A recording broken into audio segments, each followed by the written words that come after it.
have to say this. I'm at the point where I am tired of trying to wake people up about the vaccine. It's never been about health.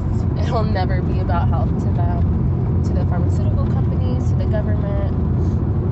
It's important that we take our health into consideration every single day, you know.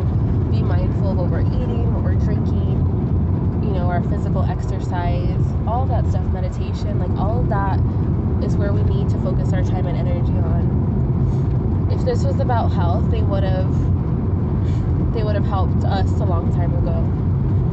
They would have told us, hey, get your nutrition right, because that's honestly, food is the basic principle of human life, you know. And if we can't even get that right, how are we supposed to have our mental health, you know, in line? How are we supposed to have our physical health in line? Everything's connected. They don't consider the mind, the body, the soul, spirit, all of that when they're diagnosing us. And when I say they, I'm talking about doctors. They don't get enough nutrition experience to be able to determine the root cause. You know, it's all about writing off prescriptions. And I know that's going to trigger a lot of people, but I've seen it. I've seen it plenty of times. I witnessed it. You know, I worked for a company that pretty much, it was all about medicine. And of course, you know, you need to have a balance. I don't think that you should be shunned to say, like, hey, like, you should only take this, you should only take that, you know.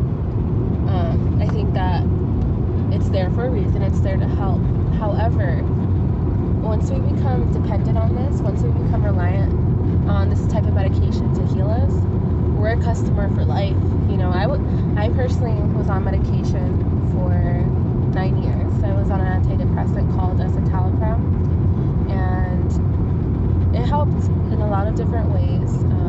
I felt like I was able to get my mind right. However, it did cause a lot of suicidal thoughts and feelings. I felt very disconnected, disassociated from my body. And that's not a way to live. You know, you need to be in tune to your mind. You need to be in tune to your surroundings. And I felt very disconnected. But I was happy because I had this to boost that. And I understand, you know, everybody's different. Everybody's bodies work differently. But I was young. I was in 8th grade. You know, did she ever try to ask me what caused all of this, you know? No.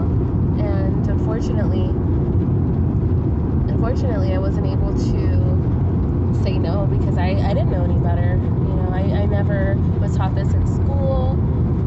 I mean, my mom advocated for health, but she just wanted to see me get better. And you trust the doctors. I mean, they go to school for so many years, but even then, everything is connected, you know. And it's sad that it takes me having to wake up.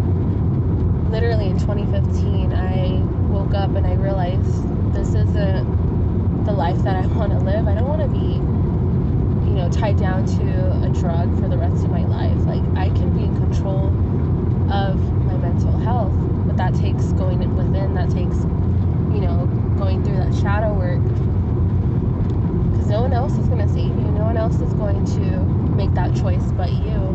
And I had to think about my future. I had to think about my family, my friends, you know, because I had gone through so much abuse and trauma growing up. Like, it's literally been my whole life since I was, I want to say a baby, most likely, because it started from my dad, and then it went all the way up to my teenage years, even to adulthood. And nobody's perfect. I understand that. We all make mistakes. I've made a lot of mistakes. But it takes being accountable of your actions and taking ownership. You know, that's what it comes down to. And I'm grateful. I'm grateful that I was able to get out of that mindset and come to terms, like, this is my life. You know, if I want to be happy, if I want to be able to achieve my goals, like, I need to focus. And I started journaling, I started meditating, I started hiking a lot more, going outside for runs and walking. I was accountable with my nutrition and my stopped drinking soda. I really understood what it took in order to get healthy. Now, am I where I want to be? No, but I can achieve the goals that I set forth as long as I maintain the discipline that I, have for myself. And not every day is going to be a great day as far as motivation. They say action is what gets motivation going, not the other way around. So, definitely take that into consideration. And like I said, by all means, of course, nobody's perfect. And as a human being, we are living we are spiritual beings living a human experience. That's what my subconscious for a second, that's the conditioning, what we're programmed. But we are spiritual beings. We are living a temporary human experience. And, the capitalism, the government, they don't want us to realize that. So they put fluoride in the water. They, tell us to go to school for our entire lives. And then to get a degree. And then to find a job, but you're in all this debt. But if you did get a scholarship and you're well off, however, not a lot of people are privileged in that aspect. And not a lot of people put that that good energy into achieving good grades in high school. And me being one of them, I used to have straight A's. Everyone that knows, everybody knows me growing up in elementary school and middle school knew that I was straight A's. Everybody knew that I was at Christina, and I took pride in that. I took ownership. I was like, that's my name. And of course, at times I miss that ambitious person that I was. And I'm ambitious in a lot of different ways.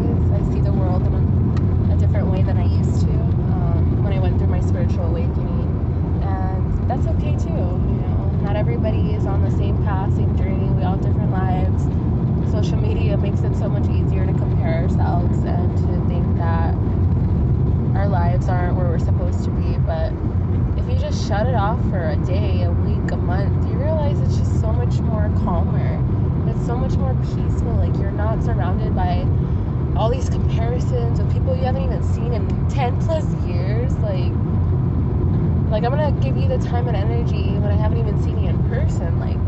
That's very, I'm not saying that's selfish, but you have to be selfish with your time and energy.